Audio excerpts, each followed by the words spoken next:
எங்கள் ஊர் திருவண்ணாமலை மாவட்டத்தில் இருக்கக்கூடிய தன்றாமட்டு ஒன்றியத்துல மோத்தக்கல் கிராமம்.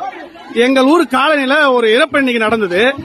அந்த இறப்பை பார்த்துட்டு ஒரு பெண் பிணம் எடுத்துன்னு வந்தோம். வழியில எங்களுக்கு சரியான அரசாங்கமே தடை செஞ்சுதான் நின்றுட்டு இருக்கு. ஒரு உடல், இந்த தகனம் செய்யக்கூடிய உடல் இப்ப வரைக்கும் தனியா ஒரு ரோட்ல தனியா அனாதப்பட மாதிரி இருக்கு. எங்க சொந்த பந்தங்கள் அத்தனை பேரும் இந்த இடத்துல தான் மொத்த பேருமே அழுது புலமையும் தான் உட்கார்ந்து இருக்கிறாங்க. ஆனா இன்னைக்கு இந்த அரசாங்கம் தான் எங்களை தடுத்து நிறுத்ததே தவிர இது யாருடைய பின்னணைப்பிலிருந்து தடுத்துறாங்கன்றது எங்களுக்கு தெரியல. இது யார் செய்யறாங்கன்றதும் தெரியல. ஒரு பிணம் நடு ரோட்ல உலகத்திலே நடக்காத ஒரு பேரழிவு, பேர் அசிங்கமான ஒரு செயல். இது அரசாங்கமே செய்து நம்ம அசிங்கமா இருக்குது.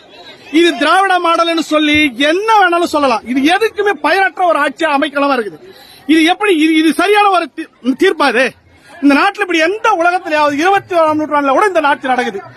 எவன் ராஜராஜ சோழ, எவன் ஆண்ட பரம்பரை, எவன் இதுல நம்மளுக்கு